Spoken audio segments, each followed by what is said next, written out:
circle. And so you don't really have this kind of motion like we have here. So this is kind of brought on by what you would sort of experience maybe on stage or something. So we're all playing in a forward way. So what happens is this is sort of like, you know, I always call it delta formation. Whatever's happening is going to be right in front of the microphone, and all the support is going to be behind it. So you sort of have to be aware of things coming at you, and things that are heavy and hard and big. You know, so you have to be alert if you're going to play in this situation. This is not atypical. You know, most bluegrass bands play they have their own little station with their microphone and everything, and that's different. But if you're talking about playing in a jam session, then that's a whole other thing, because everybody has eye contact with each other and you know what's going on. Whereas if you're up here and everybody's behind you and you need to kind of lean towards somebody that's going to do something, then you can kind of direct that physically in a way, you know.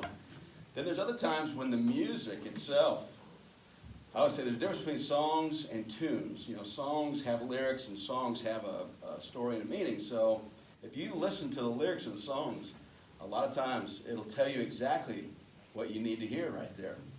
By, say, a lyric of say a picture of wind or whatever, you emulate that musically. You know, it gives you an idea of something to play. If you listen to the lyrics, it'll really sort of tell you, you know, like Walking After Midnight by Patsy Cline. It's a walking bass line.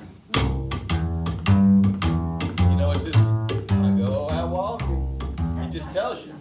It gives you the feel of the song. So it's good to pay attention to those little things when you can boil things down to those little things. And I know a lot of jazz musicians, they're very big on knowing the lyrics to a song, because a lot of times in soloing, say improvising, there's so much feeling put into it that you want to have a sense of what the song is saying and what it's about. And that gets into a whole other thing about tempos and sort of feel of a song where you can experiment. But there's a lot of hidden treasure in the lyrics of a song, and you know, how you're going to kind of approach something, or how you can approach something to give it a unique sort of miniature micro movie type atmosphere, you know, where you can make a song individual by really playing to what it's saying, what it's about. So now some of these traditional songs, we're sort of emulating kind of the way we've heard these records so many times, and sort of applying that to them, and sort of playing them the way we know them by hearing them. So, but when you get into that band situation where you're arranging a song or you're playing a song, a lot of times it will reveal itself, you know, how to play something or what needs to come in behind it or whatever. And sometimes there's a good time when there's no backup at all. Everybody's just real quiet, and there's guitar and mandolin and a vocal, which is right out front, where you're trying to say something very poignant in a song, you know.